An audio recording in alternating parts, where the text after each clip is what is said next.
प्रिय विद्यार्थियों, Vande Mataram. Current affair श्रृंखला का भाग 7, जिसमें आज हम बात करेंगे 13 और 14 जुलाई के 10 महत्वपूर्ण प्रश्नों पर। चलिए शुरू करते हैं हमारे आज के पहले प्रश्न से। पहला प्रश्न है, राजस्थान में स्थापित आर्थिक सुधार सलाहकार परिषद इकोनॉमिक रिफॉर्म एडवाइजरी काउंसिल का अध्यक्ष कौन होता है?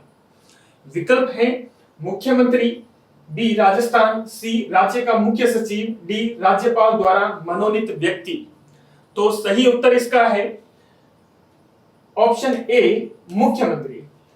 आर्थिक सुधार सलाहकार परिषद इकोनॉमिक रिफॉर्म एडवाइजरी काउंसिल, जिसकी गठन किया गया था, स्थापना की गई थी मार्च 2020 में। स्थापना की गई थी मार्च 2020 के अंदर इसकी स्थापना की गई थी आर्थिक सुधार और सलाहकार परिषद की। इसके स्ट्रक्चर पर बात करें तो अध्यक्ष कौन होता है? इसका मुख्यमंत्री होता है। जिस तरह केंद्र में भी एक आर्थिक सलाहकार परिषद है जिसका अध्यक्ष प्रधानमंत्री होता है, उसी तर्ज पर राजस्थान के अंदर भी आर्थिक सुधार सलाहकार परिषद की स्थापना की गई थी मार्च 2020 में। इनके अध्यक्ष होते हैं मुख्यमंत्री। इसी तरह स्ट्रक्चर में इसका एक उपाध्यक्ष होता है, एक सलाहकार सदस्य होता है जिसके अंदर राज्य के जो मुख्य सचिव स्तर के अधिकारी हैं और अतिरिक्त मुख्य सचिव स्तर के अधिकारी हैं, और इसके अलावा भी अन्य निजी व्यक्तियों को, मंत्रियों को इस परिषद के अंदर शामिल किया जाता है। उद्देश्य क्या है?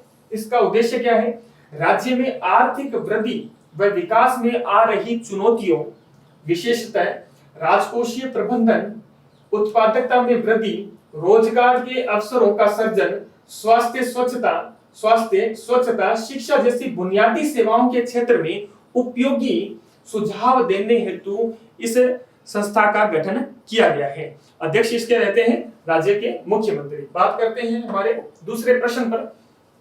दूसरा प्रश्न है, राजस्थान में स्थिर कीमतों पर 2011-12 में सकल राज्य घरेलू उत्पाद GSDP, gross state domestic production, सकल राज्य घरेलू उत्पाद कितना है? तो ये बात की गई है 2020-21 के संदर्भ के अंदर। कितना है? विकल्प है 6,43,222 करोड़, 9,57,912 करोड़, 7,48,634, 12,85,000। तो इसका सही उत्तर होगा स्थिर कीमतों पर सकल राज्य घरेलू उत्पाद कितना है? 6,43,222 करोड़। स्थिर कीमतों पर सकल राज्य घरेलू उत्पाद जीएसडीपी कितना है? 6,43,222 करोड़। और प्रचलित कीमतों पर है 9,57,912 करोड़। 9,57,912 करोड़ है प्रचलित कीमतों पर।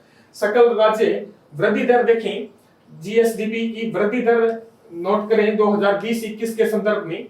2020-21 के संदर्भ में तो स्थिर कीमतों पर वृद्धि दर इस बार 2020-21 में रही है पैंडेमिक के कारण -6.61% रही है वृद्धि दर। स्थिर कीमतों पर रही है, जो पिछले साल की अपेक्षा, पिछले साल ये 5 पॉइंट, इससे पहले 0.3% रही थी 2019-20 के अंदर।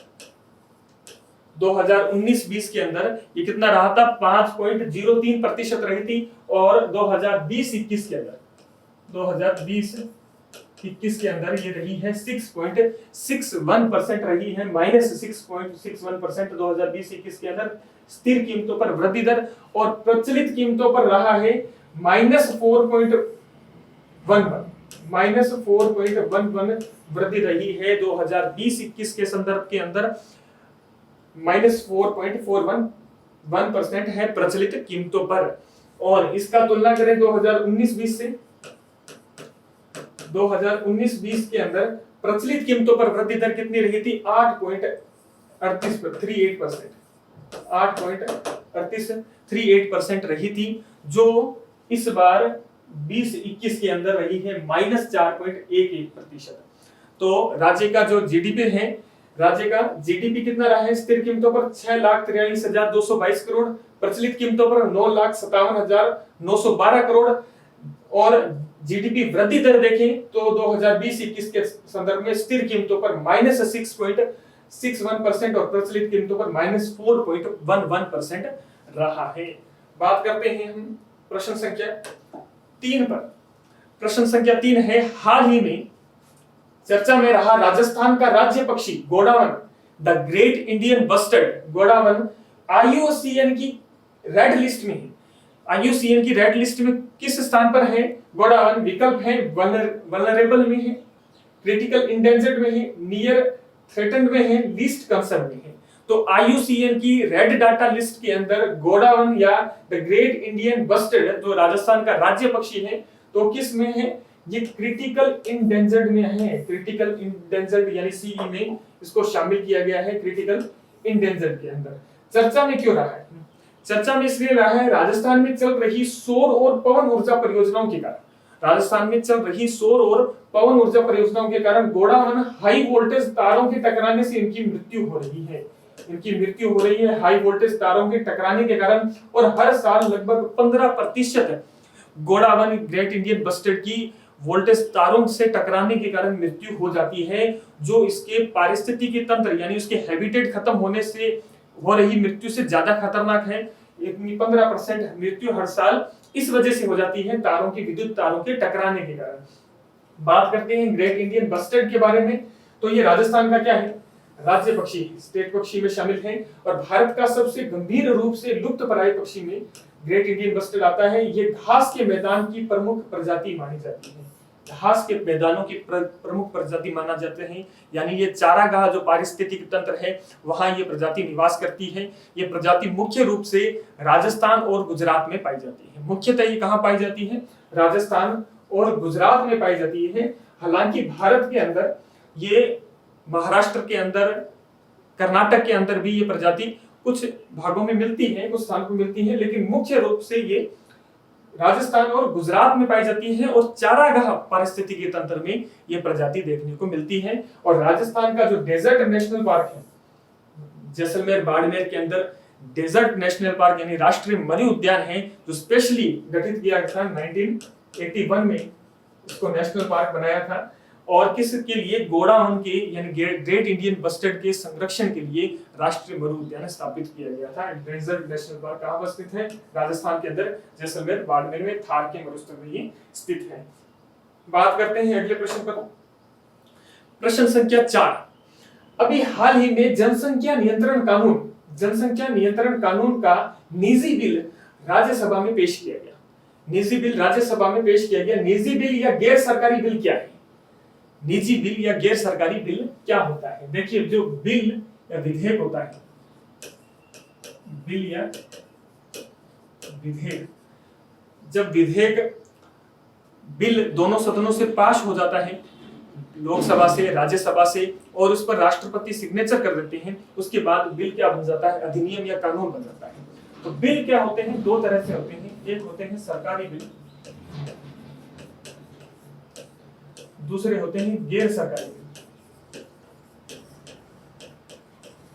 सरकारी बिल यानी जिसको सरकार या मंत्री पेश करते हैं, जिसको सरकार द्वारा पेश किया जाता है, या मंत्री जिसको पेश करते हैं, वो सरकारी बिल होते हैं। ठीक है, इसका निर्माण का काम सब सरकार द्वारा, जो लॉ डिपार्टमेंट है वो सब देखते हैं इसको निर्माण से संबंधित।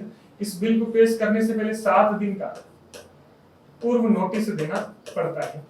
ठीक है, लेकिन इसकी जिम्मेदारी सभी सरकार की होती है। सरकारी बिल अमूमन क्या है? साधारणतः पास हो ही जाता है, क्योंकि सरकार इसको पेश करती है। अगर पास नहीं होता, इसका क्या मतलब है? इसका मतलब है सरकार अल्पमत में है। ठीक है, सरकार ने अपना बहुमत खो दिया है अगर पास नहीं होता है सरकारी बिल। ठीक है, दूसरा होता है गैर सरकारी बिल। ठीक है, जिसको कोई निजी सदस्य पेश करता है। निजी सदस्य यानी जो मंत्री नहीं है, वो निजी सदस्य इसको पेश करता है, वो गैर सरकारी बिल होते हैं। साधारणतः इसको क्या है? विपक्ष को द्वारा पेश किया जाता है। हालांकि जो जनसंख्या नियंत्रण कानून है, ये भाजपा के ही 3 सांसदों ने पेश किया है, लेकिन इसको साधारणतः विपक्ष के द्वारा पेश किया जाता है। ये विपक्ष की मंशा इसमें देखने को मिलती है, विपक्ष की सोच देखने को मिलती है। इसको सारा निर्माण की सारी जिम्मेदारी, इस बिल के निर्माण की सारी जिम्मेदारी संबंधित सदस्य की होती है, उस निजी सदस्य की होती है। सरकार इसमें कोई हेल्प नहीं करती, उसका निर्माण का सारा काम इसका ही होता है। और 1 माह का पूर्व नोटिस इसमें देना पड़ता है। इसको पेश करने से पहले 1 माह का पूर्व नोटिस देना पड़ता है। तो ये होते हैं बिल 2 प्रकार के। ठीक है, एक सरकारी बिल जो मंत्री द्वारा पेश किया जाता है, एक गैर सरकारी बिल विधेयक जिसे निजी सदस्य द्वारा पेश किया जाता है। इसका सारा निर्माण निजी सदस्य करता है और उसको पेश 1 माह के पूर्व नोटिस के साथ इसको पेश करना पड़ता है। ये पास नहीं होता, ये सरकार पर डिपेंड करता है, क्योंकि ये सरकार विपक्ष द्वारा ही लेके आते हैं। सरकार चाहे तो इसको पास करे, क्योंकि लोकसभा में सरकार का बहुमत होता है, तो पास इसका होना जरूरी नहीं है। सरकारी बिल का पास होना जरूरी है, अगर पास नहीं होता तो सरकार गिर सकती है। तो ये है सरकारी और गैर सरकारी बिल के संदर्भ में। बात करते हैं प्रश्न संख्या 5 पर। UEFA union of European football association euro cup 2021 की विजेता टीम कौन सी रही? यूरो कप 2021 फुटबॉल का बड़ा आयोजन माना जाता है। यूरो कप को फीफा के बाद दूसरा सबसे बड़ा जो है फुटबॉल जो चैंपियनशिप है वो यूरो कप की मानी जाती है। तो इसकी विजेता टीम 2021 में कौन सी रही? विकल्प है ए पुर्तगाल, बी जर्मनी, सी इटली, डी इंग्लैंड। तो यूरो कप 2021 का फाइनल खेला गया था इटली और इंग्लैंड के मध्य। इटली और इंग्लैंड के मध्य कहां पर खेला गया था? ये लंदन के अंदर खेला गया था। तो इटली इसमें विजेता रहा। पेनल्टी शूटआउट में इटली क्या है, इस खेल का यूरो कप 2021 का विजेता रहा। अब यूरो कप की बात करें तो यूरो कप यूरोपियन जो है देशों का एक आयोजन है यूरो कप। इसकी डिटेल में बात करूं, यूरो कप 2021 का फाइनल मुकाबला लंदन में इटली और इंग्लैंड के मध्य हुआ, जिसमें इटली इस खेल का विजेता रहा। यूरो कप की बात करें, European football championship, euro cup यानी यूरोपियन फुटबॉल चैंपियनशिप का आयोजन यूईएफए द्वारा प्रति 4 वर्षों में किया जाता है। यानी ये पिछले साल होना था, 2020 के अंदर होना था, लेकिन पेंडेमिक के कारण ये क्या है कि पोस्टपोन हो गया और इस साल हो रहा है 2021 के अंदर हो रहा है। ये 1960 से 1960 से चल रहा है यूरो कप की परंपरा चल रही है। प्रति 4 वर्षों में इसका आयोजन किया जाता है। अभी ये 16वां संस्करण था। अभी यूरो कप का कौन सा संस्करण? 16वां संस्करण आयोजित हुआ। ये कब से कब तक? 11 जून से 11 जुलाई के बीच आयोजन हुआ। 11 जुलाई को अंतिम फाइनल लंदन में खेला गया इंग्लैंड और इटली के मध्य, जिसमें इटली विजेता रहा और यूरोप की 24 टीमें इसमें शामिल रही। 2016 में जो लास्ट यूरो कप आयोजन हुआ था उसमें पुर्तगाल विजेता रहा था। 2016 का चैंपियन कौन रहा था? पुर्तगाल रहा था। 2021 का जो आयोजन हुआ इसका चैंपियन रहा है इटली। हर 4 साल में इसका आयोजन किया जाता है। 1960 से ये परंपरा चल रही है। 16वां संस्करण इस बार आयोजित किया गया। बात करते हैं अगले प्रश्न पर।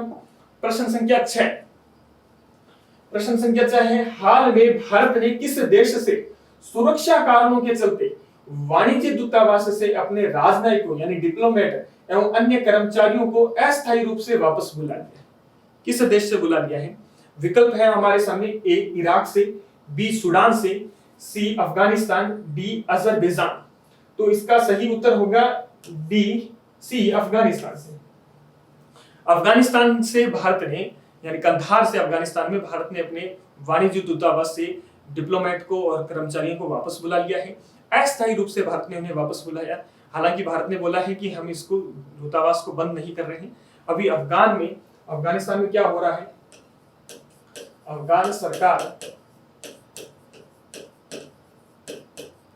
अफगान सरकार में तालिबान के मध्य क्या है कि युद्ध की स्थिति बनी हुई है। अफगान सरकार और तालिबान के मध्य युद्ध की स्थिति बनी हुई है, तो इस कारण से भारत ने इसको वापस बुला लिया है। अफगानिस्तान से भारत वापस बुला लिया है। तालिबान ने अफगानिस्तान के लगभग 70 से 75 स्थिति ये है, लगभग तालिबान ने 70 से 75% भाग पर अफगानिस्तान से के कब्जा कर लिया है तालिबान ने। और तालिबान ने ये बोला है कि अब हम तालिबान गवर्नमेंट वहां पर स्थापित करने जा रहे हैं। भारत और अफगानिस्तान के रिश्तों की बात करूं तो अफगानिस्तान के संदर्भ में भारत ने अभी प्रैग्मेटिक यानी व्यवहारिक नीति को अपनाया है। भारत ने ये बोला है कि अगर कोई भी गवर्नमेंट आती है, भारत क्या है कि अफगानिस्तान की संप्रभुता की रक्षा करेगा। भारत चाहता है कि वहां पर शांति और लोकतंत्र की स्थापना हो ताकि विकास को आगे बढ़ाया जा सके। भारत का बहुत बड़ा इन्वेस्टमेंट अफगानिस्तान में किया हुआ है, तो भारत वहां पर लोकतंत्र की पुनर्बहाली चाहता है। और भारत ने तालिबान सरकार के संदर्भ में अपनी नीति स्पष्ट कर दी है। अगर तालिबान सरकार भी आती है तो भारत उनसे वार्ता करने के लिए तैयार है, दोनों में से कोई भी स्थिति अगर बनती है। अफगानिस्तान के हम जियोग्राफिकल लोकेशन की बात करें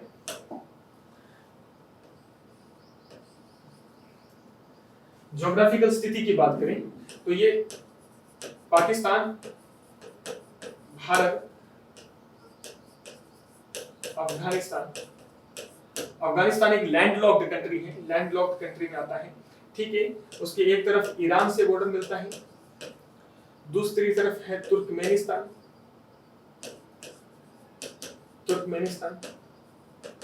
एक तरफ है उज्बेकिस्तान, उज्बेकिस्तान, तजाकिस्तान, चाइना।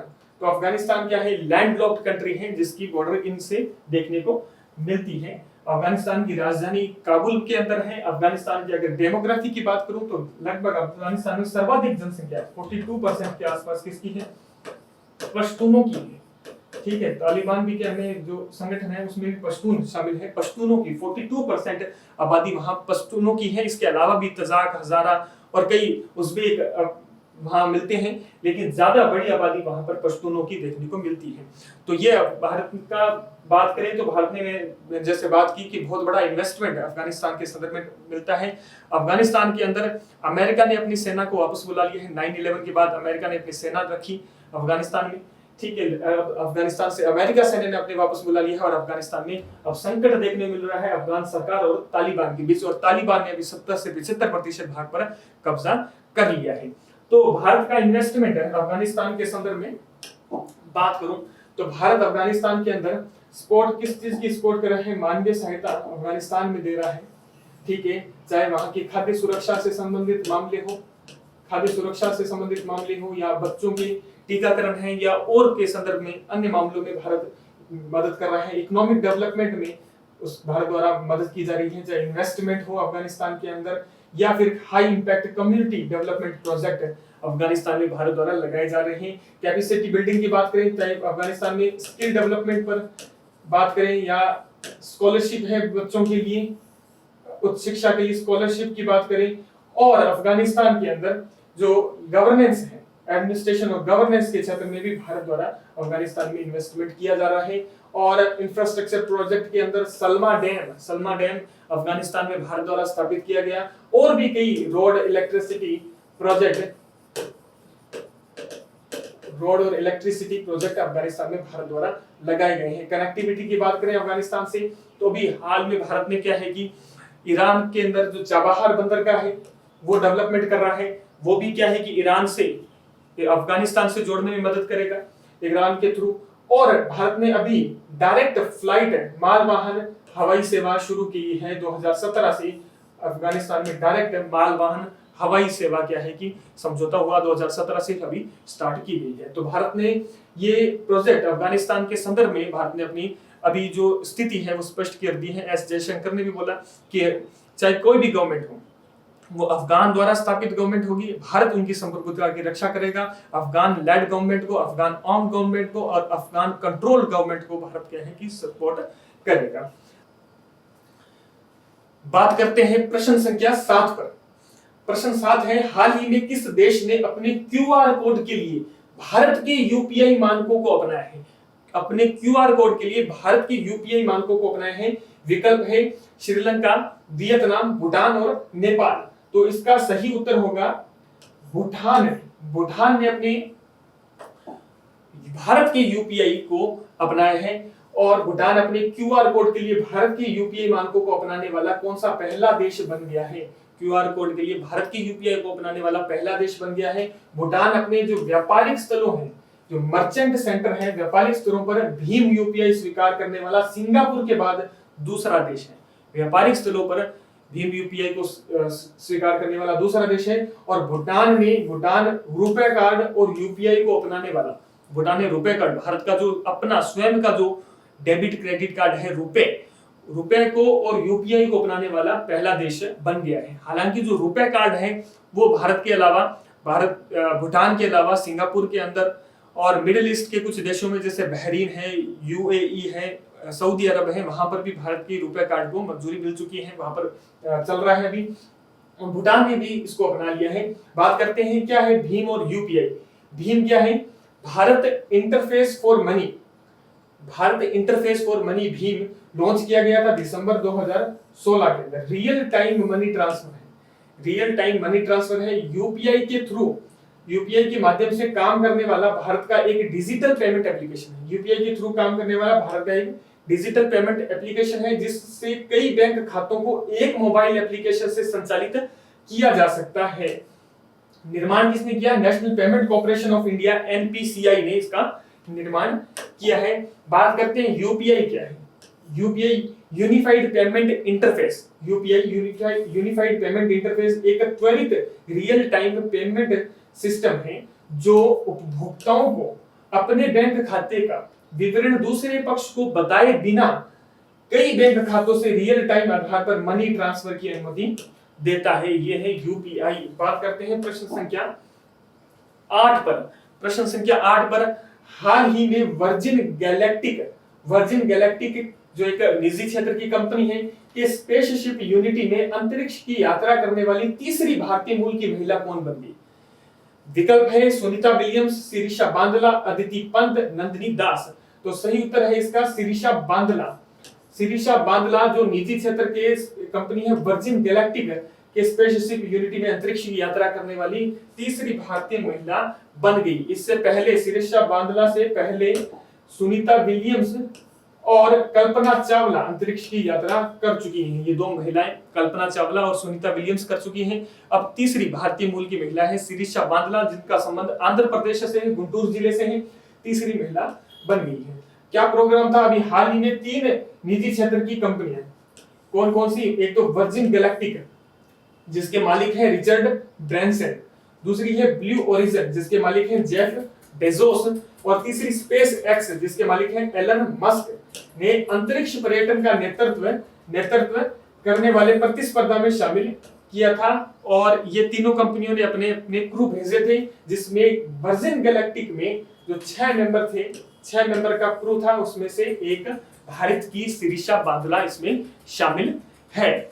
अब बात करते हैं प्रश्न संख्या 9 पर, राइट टू रिपेयर मूवमेंट एक बार पुनः चर्चा में है। इसका संबंध किससे? राइट टू रिपेयर मूवमेंट का संबंध किससे है? लोकतंत्र पुनः बहाली, इलेक्ट्रॉनिक प्रोडक्ट की मरम्मत, पारिस्थितिकी तंत्र का पुनः चक्रण और सर्वधर्म समभाव। राइट टू रिपेयर मूवमेंट है इलेक्ट्रॉनिक प्रोडक्ट की मरम्मत से है राइट टू रिपेयर। ये दोबारा चर्चा में है right to repair movement. Right to repair movement की जो शुरुआत हुई थी वो अमेरिका से हुई थी। कहां से हुई थी? यूएस से हुई थी। और कब हुई? जब कंप्यूटर का युग शुरू हुआ 1950s में जो है राइट टू रिपेयर की शुरुआत हुई, ताकि जितने भी इलेक्ट्रॉनिक प्रोडक्ट हैं उनकी रिपेयरिंग किया जा सके। इसके 2 कारण हैं रिपेयरिंग करने की, क्योंकि जितने भी चाहे फोन यूज हो रहा है, लैपटॉप यूज हो रहा है, टैब यूज हो रहा है, ईयरफोन यूज हो रहे हैं, हेडफोन यूज, इन जितने भी इलेक्ट्रॉनिक प्रोडक्ट्स हैं इनका दोबारा इनको रिपेयरिंग नहीं किया जा सकता। ये एक यूज एंड थ्रो के रूप में इसका यूज हो रहा है, उपयोग हो रहा है। अभी अगर रिपेयर को इजाजत मिले, इस संदर्भ में अगर सरकारी कानून बनाए, तो क्या है कि इसके 2-3 फायदे होंगे। एक तो ई वेस्ट बचेगा, क्योंकि बहुत जो प्रोडक्ट यूज हुआ अब यूज में नहीं है उसको फेंक दिया। बहुत सारा इलेक्ट्रॉनिक वेस्ट जो हो रहा है, जो इकोसिस्टम के लिए भी अच्छा नहीं है, उसका होगा। दूसरा क्या है कि प्रोडक्ट की लाइफ ज्यादा बढ़ेगी, उसका जीवन काल भी बढ़ेगा। और अगर रिपेयरिंग सेंटर बनते हैं, बहुत सारी अगर लोग स्किल लेते हैं, रिपेयरिंग सेंटर बनते हैं, तो इसका बहुत लाभ ये मिलने वाला है कि इकोनॉमी में बहुत बड़ा बूस्ट इससे आ सकता है। तो लगातार ये मांग की जा रही है कि राइट टू रिपेयर मूवमेंट के माध्यम से क्या मांग की जा रही है? सरकारों से उपभोक्ताओं की अपने इलेक्ट्रॉनिक प्रोडक्ट के रिपेयर और मॉडिफाइड हेतु कानून बनाने की मांग की जा रही है। कारण क्या है? जैसे मैंने बताया, उसका लाइफ बढ़ेगा, जीवन काल बढ़ता है प्रोडक्ट का। और ई कचरे से रोकथाम, सबसे बड़ी बात है, ई कचरे से रोकथाम देखने को मिलेगा। विचार कहां से आया? अमेरिका से आया है। 1950 में कंप्यूटर युग की शुरुआत से ये बात उठ रही है। हालांकि जो निजी कंपनियां हैं, उन निजी कंपनियों ने इसका विरोध किया है। कारण उन्होंने बताया है कि अगर ऐसा करते हैं हम, अगर किसी थर्ड पार्टी को रिपेयरिंग के लिए ये देते हैं, स्किल देते हैं, तो बहुत सारी जो हमारी इंटेलेक्चुअल प्रॉपर्टी राइट है, बौद्धिक संपदा अधिकार है, उसका उल्लंघन हो सकता है। बहुत सारे नकली प्रोडक्ट क्या है कि मार्केट में आ जाएंगे, तो वो थर्ड पार्टी को उसकी रिपेयरिंग करने की अनुमति देना नहीं चाहते हैं। बात करते हैं प्रश्न संख्या 10 पर। 10 है, भारत का पहला क्रिप्टोगेमिक गार्डन कहां स्थापित किया गया है? विकल्प है ए हिमाचल प्रदेश में, बी उत्तराखंड, सी केरल, डी असम में।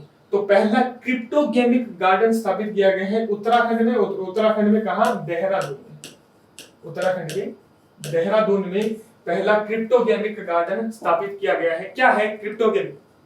भारत का पहला क्रिप्टोगेमिक गार्डन उत्तराखंड के देहरादून में। लाइकेन, फर्न, कवक, इनको सामूहिक रूप से कलेक्टिवली इसको क्या बोला जाता है? क्रिप्टोगेमिक बोला जाता है। और इन क्रिप्टोगेमिक की देहरादून में 50 से ज्यादा प्रजातियां यहाँ पर स्थापित की जाएगी, वहां पाई जाएगी। बात करते हैं क्रिप्टोगेमिक पर। देखो, एनिमल प्लांट किंगडम जो होता है, पादप जगत है, उसके जो दो सब किंगडम है वो है एक तो क्रिप्टोगेम यानी बीज रहित पादप, क्रिप्टोगेम यानी बीज रहित पादप, और दूसरा है फेनरोगेम जो बीज वाले पादप होते हैं। और फेनरोगेम आगे होते हैं जिम्नोस्पर्म में और एंजियोस्पर्म में। ठीक है, तो ये हमने आज 10 प्रश्न पूरे कर लिए। विराम देते हैं कक्षा को। जय हिंद, जय भारत।